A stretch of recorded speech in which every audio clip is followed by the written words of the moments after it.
Good afternoon, Jean-Paul, and good afternoon, everybody. So before jumping into the project, Jean-Paul, let me just say why I'm here today and who I represent.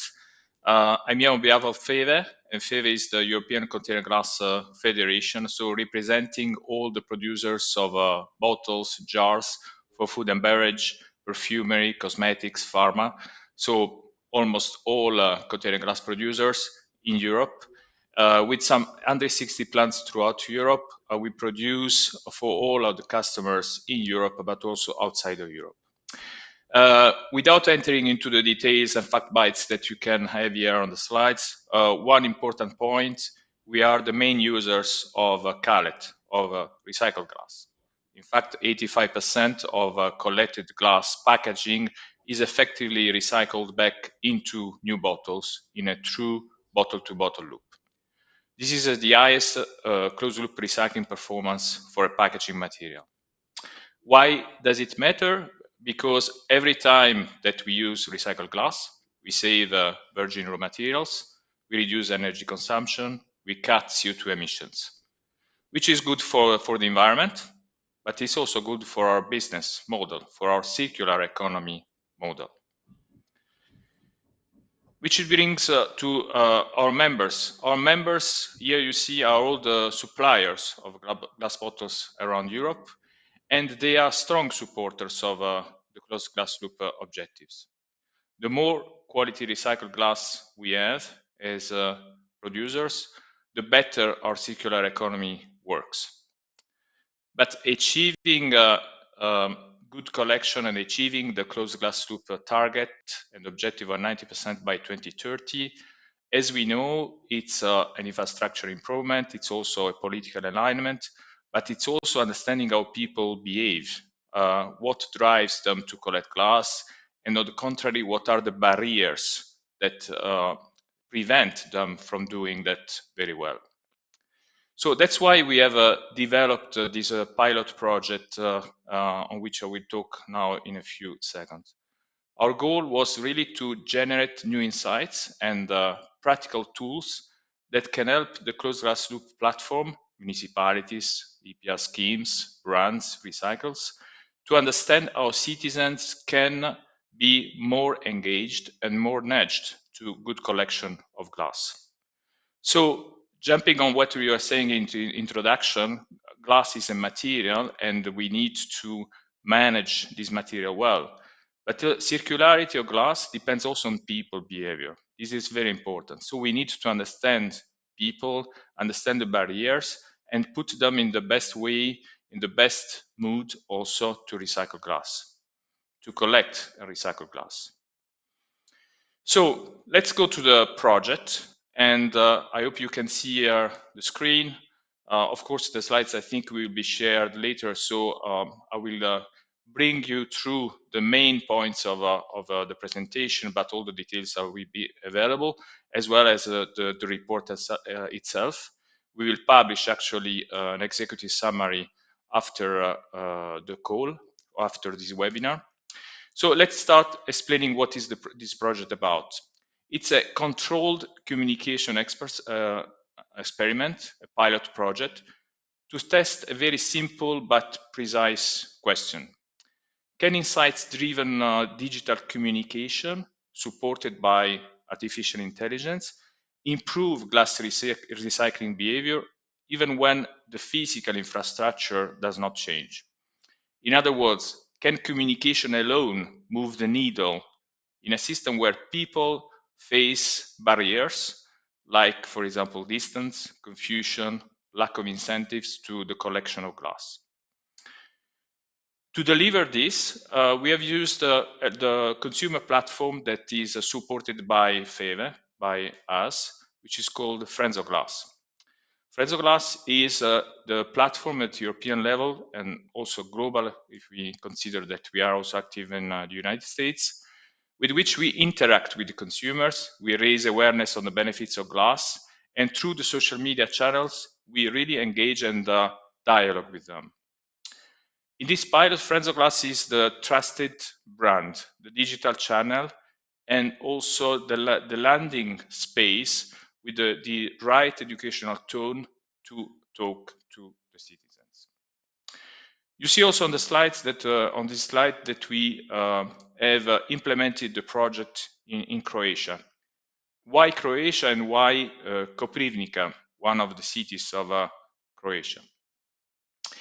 Croatia was proposed by one of our leading member companies, Vetropack, because it's a country that has a structural challenge.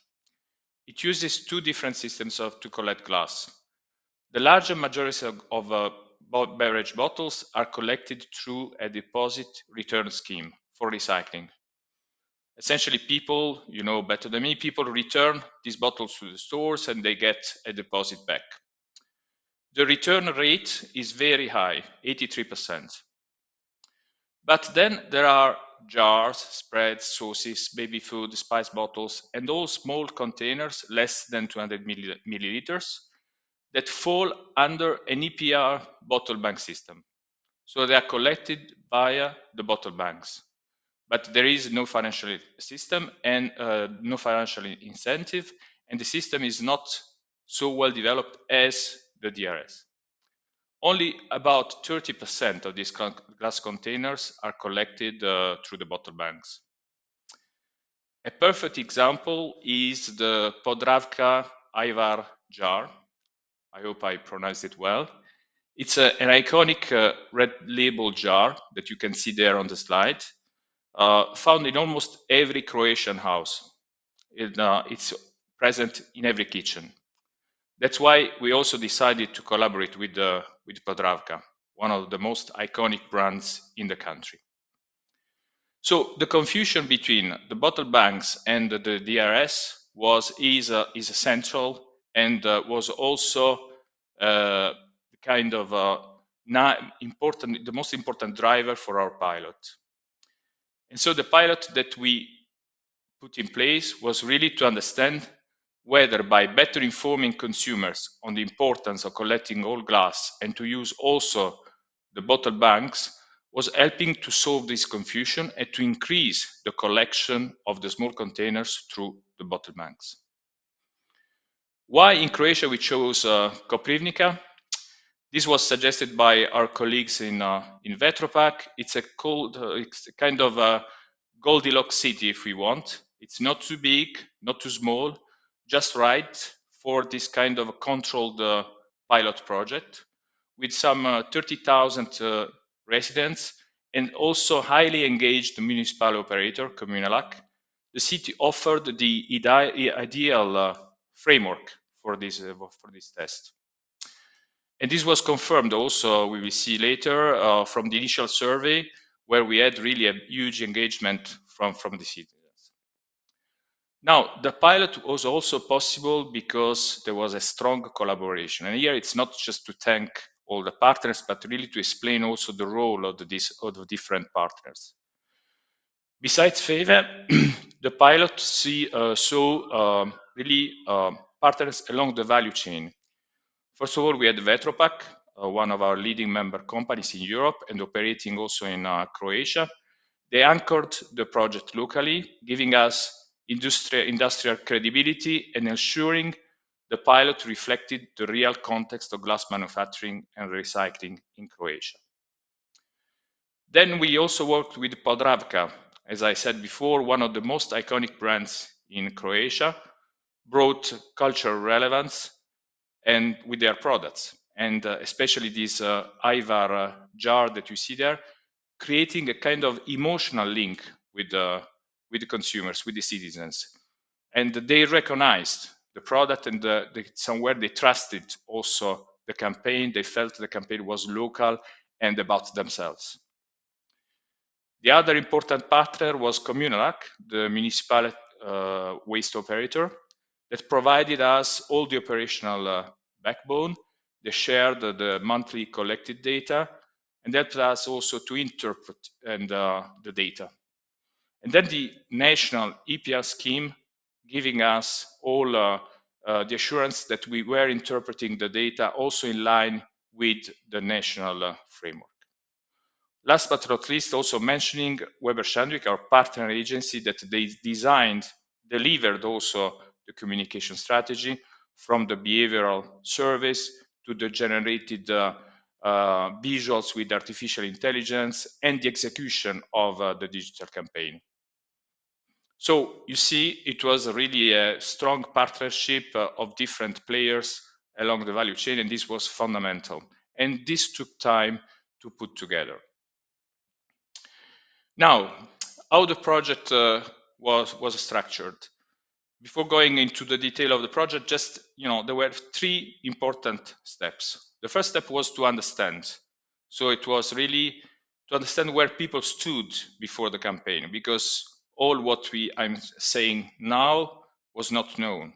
So we didn't know about this dual of this confusion for consumer for DRS and bottle banks.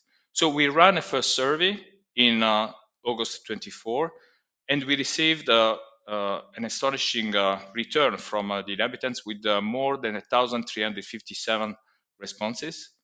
So a huge number for a city of 30,000 inhabitants. And over 92% of these people were living in Koprivnica. And overall, people were saying that they recycle all glass, but the survey revealed some barriers. For example, most, but not all people were saying that they were doing that right. Some, they were just throwing their bottle in the bin, because their jar, rather, in the bin, because they didn't know exactly what to do. We also learned that many residents were confused about the duality between the two systems. Also, they didn't know if they had to wash the jar, or they had to remove the cap. So there were all these hidden barriers that came out. And also, very important, many people didn't feel strong social pressure. So many believed, okay, I'm not recycling that, others are not doing that. So I don't feel somewhere responsible and obliged to do that. So the survey gave us really the clear thesis for our project, for our pilot. So it was to clarify the rules, to reduce also the feeling of the effort that was needed to collect through the bottle banks, and also to strengthen the sense of social responsibility in the act of glass recycling. So the campaign itself lasted for 6 months, but the whole project, building the partnership and everything, was quite lengthy. It started in October 24, and we ended in June 25. So let's go into the campaign, which took 6 months. So the goal was simple: make glass recycling through the bottle banks feel easy, clear, familiar, and also worth doing for the citizens of Koprivnica. So we thought, okay, how to do that? We can use digital, we can use artificial intelligence. And so by artificial intelligence, what we did was to create these visuals that you see there, that are featuring very well-known and iconic heroes for Croatia. So we have here Nikola Tesla. He's a scientist. He's behind the alternating current and induction motor. And here, using Tesla in a light, stylized way, we are also playful way. We are just saying, if he could invent so many things and so many important things for life, we can manage as citizens to recycle glass. The second hero here is Janica Kostelic. Is also in a kind of iconic person, celebrity in Croatia. She is a 4-time Olympic champion and national pride. So, and the message was, we don't need Olympic strength to recycle glass. And then the last one, made also with artificial intelligence, we created a kind of superwoman heroine, saying, that you don't need to be a hero to recycle glass. So the idea was really to say to citizens, collecting and recycling glass through the bottle bags is not so complex. It's not so difficult. So you don't need to be a hero, but by doing that, you are a kind of a hero. So this allowed us, using artificial intelligence was important and useful for different reasons. First reason, we could somewhere create these visuals that are not real photos. So we were creating something that was somewhere legally safe. And we didn't fall in kind of copyright issues. We also avoided costs that would not have been affordable, making a photo shoot of celebrities, for example, and also allowed us to play a little bit with these visuals and make them also in a kind of friends of glass identity, using also some details that could, somewhere emotionally link to the consumer. The channels that we used for the campaign were Facebook, Instagram, and above all, the Friends of Glass website, where we created a landing page giving all the information on how to recycle, how to collect glass through the bottle banks, the recycling tips, and also, giving all the rules about the clarification of rinsing or removing the caps, all what was needed for a citizen to understand how to well collect glass through the bottle banks. One of the most interesting insights from the campaign was the testing. At the beginning of the campaign, in October 24, we made a kind of soft launch really to test the messages and see how it was working for a couple of weeks. And we saw that when we were using the Podravka jar, the performance of our post was increasing. When we replaced the jar with the generic visuals of jars, there was a drop. So the reason was simple. There was really this kind of emotional link I was mentioning before with the citizens. So the Ivar jar was a kind of a symbol for consumers, and they were somewhere trusting the campaign. They were saying, okay, this is about us. It's not something abstract. It's not something fake. So the collaboration with the brand was really particularly functional and successful in this sense. But also the whole part of measurement was very important, which brings me to the next part, which is the about what are the results. And in this part, the collaboration with the Communalac was also fundamental. But what we did after the end of the campaign was to measure again the citizens' behavior and talk with them. So once the campaign ended, we made another survey. This survey was addressing, we received some 340 answers. So why 340 compared to the 1,300 of the first survey? This is completely normal for the pilot because we didn't go wide and we didn't touch the whole city. We were interacting in this survey only with the people that were faced with the campaign, who were engaged with the campaign and reacted in some way. So the audience for this survey was much smaller, but also much more relevant. And the survey gave us very, very important results. First of all, we saw a positive shift in self-reported recycling. So in the first survey, we saw that people were throwing their jars in the bin. This survey is showing a reduction. So less often people are throwing the jar in the bin. So they were reacting positively, say, okay, now I know what to do with the jar. I will not put it anymore into the bin. The second point is that people were perceiving that their contribution was valuable. So they understood that their role was important, that collection or recycling was important for the city and for the environment. And the third point was also that they understand and they understood that glass recycling and collection was a good thing for the environment. So the campaign was successful. People knew more about the importance of glass recycling. they knew more how to sort better, and also they worried less about the fact that glass recycling, glass collection was a kind of burden. But the survey also helped us to understand some limitations. We saw what we call a kind of boomerang effect, because we had also comments saying, the bottle bag is not near my house, it's very difficult, it's a bit distant.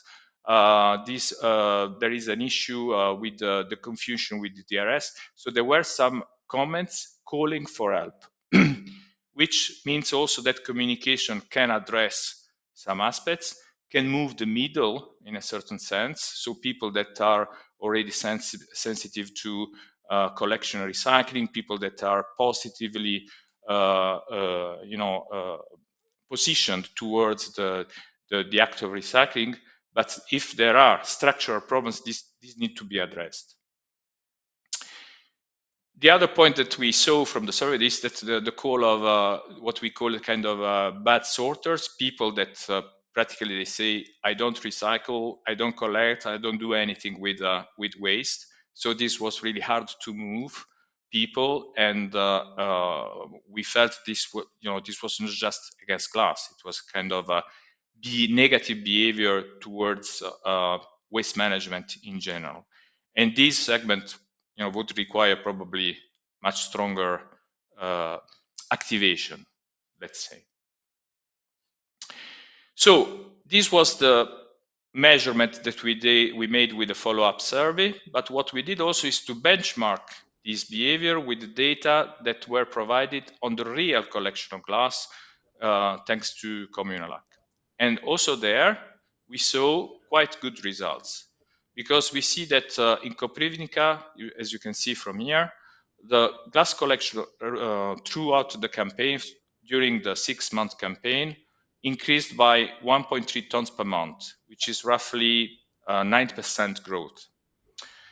This is very positive, especially because the cities, the controlled cities, because we are also benchmarking the results in Koprivnica with the 2 controlled cities, Kakovec and Jelovar. In these cities, there was actually a decrease of the collection. So from the graph, without entering into the detail, it's true that there is a positive trend in Koprivnica that started before the campaign. So we can't claim that there was a direct causal link of the campaign with the increase of collection at 100%. But there is a contrast which matters, because Koprivnica was going up. In the other 2 cities, in the controlled cities, the collection was going down. So the campaign worked, had an impact, and had also a positive impact. So the data show that there is a driver, and communication built on insights can influence certainly the behavior of consumers. It has to be built on insights. So we need really to understand and go to the real reason of the problem. And for this, digital tools and artificial intelligence, as we have seen, can help. To wrap up and go to the conclusions then, again, digital communication can work, can be very helpful. Artificial intelligence helped us to also to address some resource issues, and also to create something which was very interesting and original. Collaboration along the value chain is fundamental, as you have seen along the whole process and along the whole project. And the pilot is helpful really to move the middle, but also to understand exactly where are the gaps and where communication is not enough. In the end, and this is more a call for action, this pilot offers now a blueprint, and it's a scalable blueprint which is available for the closed glass loop platform, so EPR schemes, municipalities, brands, to scale this up at national level or in other cities.